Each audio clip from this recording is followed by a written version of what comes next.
Bismillahirrahmanirrahim. Assalamualaikum solih-solihah. Pada pertemuan kali ini kita akan belajar tentang dampak siklus air pada peristiwa di bumi.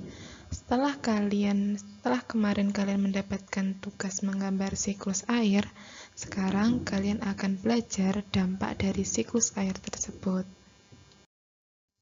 Sebelum kita belajar, ada baiknya kita mengikuti adab sebelum belajar. Yang pertama, niat. Luruskan niat kalian belajar untuk mencari ridha Allah Subhanahu wa Ta'ala. Yang kedua, menyimak dengan duduk tenang, sopan, dan bersungguh-sungguh. Yang ketiga, disunahkan sebelum kalian belajar, yaitu berwudu. Keempat, mencatat, ikatlah ilmu dengan menulisnya. Yang terakhir, berdoa agar mendapatkan ilmu yang bermanfaat dan dijauhkan dari ilmu yang tidak bermanfaat. Sebelumnya,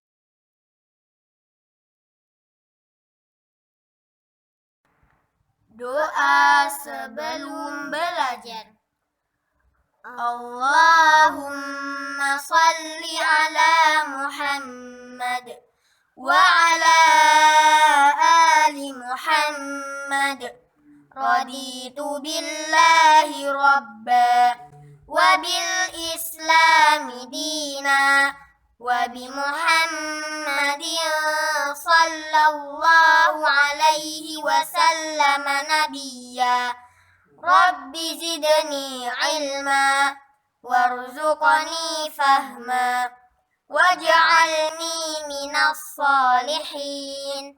Allahumma hdini li ahsanil akhlaq la yahdi li ahsaniha illa anta wasrif anni sayyi'aha la yasrifu sayyi'aha illa anta.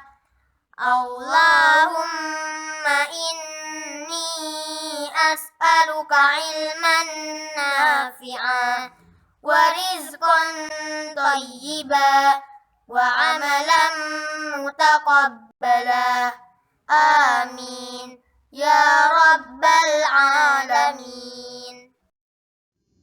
Sebelum masuk materi dampak siklus air, kita akan mereview tentang pembelajaran kemarin, yaitu tentang proses siklus air. Yang pertama yaitu evaporasi. Evaporasi adalah air mengalami penguapan dan naik menjadi gas. Begitupun juga dengan tumbuhan. Tumbuhan juga menguap karena panas matahari. Selanjutnya, titik-titik air akan berkumpul membentuk awan tebal. Yang terakhir, titik air akan turun menjadi hujan atau biasa yang disebut dengan presipitasi. Peristiwa di bumi karena terganggunya siklus air. Siklus air di bumi sangat penting. Apabila siklus air terganggu, maka akan terjadi bencana. Yang pertama, banjir. Banjir terjadi apabila curah hujan dengan intensitas yang tinggi dan kurangnya resapan air. Yang kedua yaitu longsor.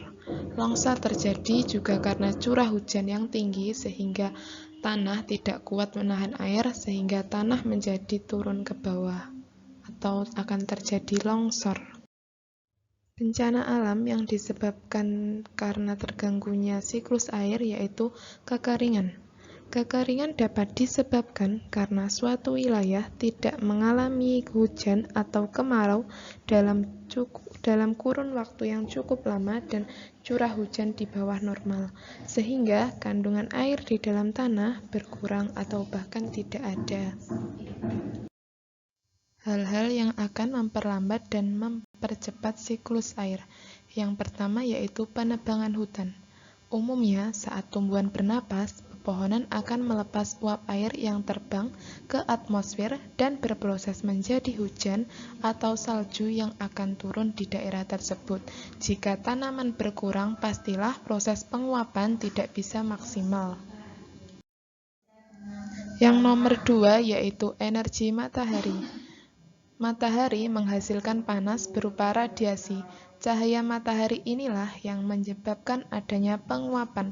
Maka, energi matahari pasti mempengaruhi siklus air yang akan berlangsung. Hal-hal yang akan memperlambat dan mempercepat siklus air adalah angin. Jika angin menerbangkan awan, itu akan merusak siklus air. Jika suatu daerah terjadi kekeringan dan angin menerbangkan awan yang mengandung titik air hujan, maka daerah tersebut drastis akan terjadi kekeringan. Setelah kita mengetahui hal-hal yang akan mempercepat dan memperlambat siklus air, sekarang kita akan mempelajari jika siklus air mengalami perubahan, dampaknya adalah yang pertama yaitu pencemaran air di mana-mana yang akan mempengaruhi kualitas air minuman atau air kebutuhan untuk memasak ataupun mandi. Selanjutnya yaitu terjadi kekeringan dan banjir, hilangnya beberapa jenis tumbuhan sebagai penahan air.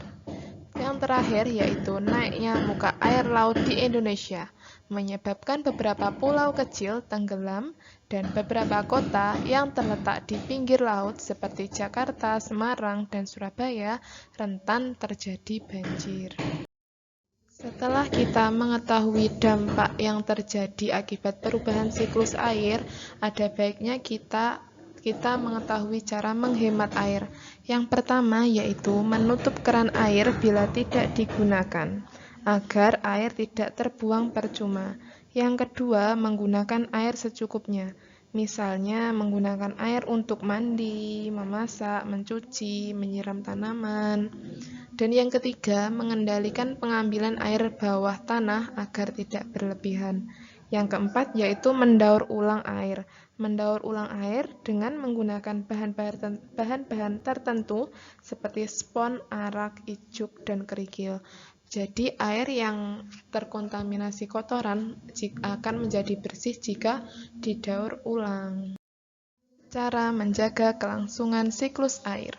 Yang pertama yaitu tidak menebang pohon. Seperti yang Ustazah jelaskan di depan tadi, bahwa tumbuhan akan mengalami penguapan yang akan membantu siklus air.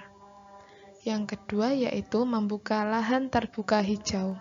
Apabila tumbuhan mengalami penguapan dengan baik, maka dalam proses penyerapannya juga akan berjalan dengan baik. Yang ketiga yaitu tidak menutup permukaan tanah dengan lapisan yang dapat menghambat resapan air, seperti pembangunan tanah aspal itu akan menghambat resapan air. Inilah hal-hal yang harus dilakukan untuk menjaga kelangsungan siklus air. Untuk tugas hari ini yaitu kerjakan soal evaluasi 7 Romawi A, B, dan C halaman 114 dan 115 dikerjakan di buku paket, dikirim ke ustazah masing-masing sebelum jam 18. Sekian pada pembelajaran hari ini, semoga bermanfaat. Apabila ada kurangnya ustazah mohon maaf. Sekian akhirul kalam. Wassalamualaikum warahmatullahi wabarakatuh. Doa sesudah belajar. Allahumma salli ala Muhammad wa ala ali Muhammad. Allahumma inni a'udzu bika minal ajzi wal kasal wal jubni wal bukhl wal harami wa adzabil qabr. Allahumma ati nafsi taqwaha wa zakkiha anta khairu man zakkaha anta waliyuha wa maulaha. Allahumma inni a'udzu bika min ilmin la yanfa' wa min qalbin la yakhsha' wa min nafsin la tashba' wa min da'watin la yustajabu laha. Allahumma faqqihna fid din. Subhanaka Allahumma wa bihamdika asyhadu an la ilaha illa anta astaghfiruka wa atubu ilaik.